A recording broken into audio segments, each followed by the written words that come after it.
뉴욕 증시 강한 소비와 국채 금리 상승의 하락, 다우 0.25% 하락 마감. 뉴욕 증시는 미국의 소매 판매가 강한 모습을 보이고 국채 금리가 12월 중순 이후 최고치로 오르면서 하락했습니다. 17일 뉴욕 증권거래소에서 다우존스 30 산업평균 지수는 전장보다 94.45포인트, 0.25% 떨어진 37,266.67로 거래를 마쳤습니다. 스탠더드앤드포어스 S&P 500 지수는 전장보다 26.77포인트, 0.56% 하락한 4,739.21로, 나스닥 지수는 전장보다 88.72포인트, 0.59% 밀린 14,855.62로 장을 마감했습니다. 다우지수는 3거래일 연속, S&P 500 지수와 나스닥 지수는 2거래일 연속 하락했습니다. 투자자들은 이날 소매 판매 지표와 국채금리 상승세 등을 주시했습니다. 최근 들어 크리스토퍼 월러 연방준비제도 이사가 금리 인하를 서두르지 않을 것을 시사하고 소비마저 강한 모습을 보이면서 연준의 연내 금리 인하 기대가 재조정되는 모습입니다.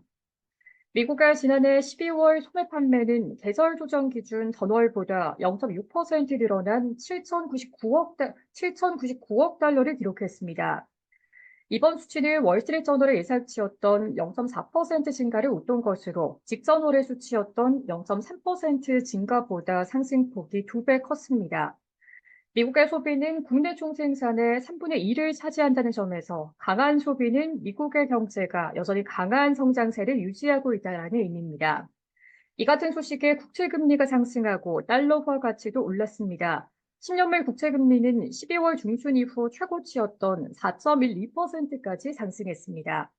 연준이 3월에 기준금리를 인하할 가능성은 50%대로 떨어졌습니다. 강한 경제 지표는 연준이 금리를 인하할 가능성을 낮추기 때문입니다. 연준은 이날 경기평가 보고서인 1월의 베이지북에서 거의 모든 지역의 고용 시장이 냉각되고 있다는 신호가 나타났다고 말했습니다. 또한 경제 활동은 거의 변화가 없었다고 평가했으며 인플레이션은 여전히 완만한 상승세를 보였다라고 평가했습니다. 미국의 12월의 산업 생산은 전월보다 0.1% 증가해 시장의 예상치였던 0.1% 감소와 전달의 고압 수준보다 개선됐습니다. JP모건 체이스의 제이미 다이먼 최고 경영자는 이날 한 인터뷰에서 모든 것이 더 이상 좋을 수 없을 정도로 좋다고 가져가는 것은 실수가 될 수 있다라며 경제에 대해 신중할 필요가 있다라고 조언했습니다. S&P 500 지수는 11개 업종이 모두 하락했으며 부동산과 유틸리티 관련주가 1% 이상 하락해 상대적으로 낙폭이 컸습니다. 4분기 기업들의 실적 발표가 계속되는 가운데 금융기업 찰스 슈왑은 예상치를 웃도는 순이익 발표에도 영업수익이 예상치를 밑돌면서 주가는 1% 이상 떨어졌습니다. 애플의 주가는 회사가 다시 다음 날부터 미국에서 특허 분쟁과 연계된 애플워치의 판매를 중단하기로 하면서 0.5%가량 하락했습니다. 테슬라의 주가는 중국에 이어 유럽에서도 전기차 가격을 인하했다는 소식에 2%가량 하락했습니다. 보잉의 주가는 미국의 연방항공청의 보잉 737 맥스 9의 여객기에 대한 감사 소식에 급락한 이후 이날은 1% 이상 반등했습니다.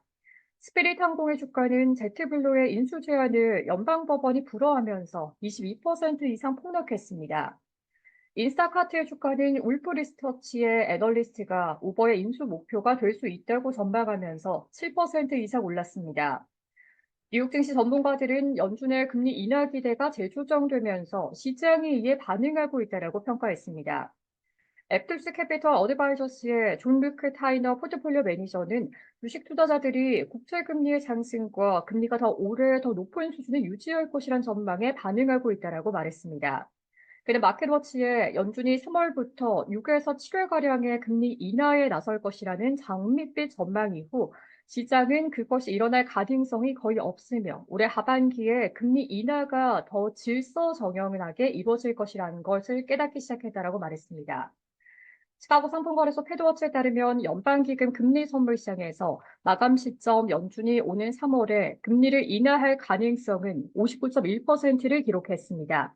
0.25%포인트 금리 인하 가능성은 57.6%, 0.5%포인트 금리 인하 가능성은 1.5%에 그쳤습니다.